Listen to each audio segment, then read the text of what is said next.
மலர்கள் மலர்ந்தது எனக்கு மதுரசம் அருந்தட்டுமா விடுகின்ற வரையில் முடிகின்ற வரையில் கவிதைகள் எழுதட்டுமா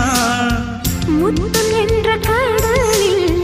முத்து குளிப்போமா அழகு அழகு ஓ நீ நடந்தால் நடையழகு அழகு நெருங்கி வரும் இடையழகு அழகு வேலெறியும் விழியழகு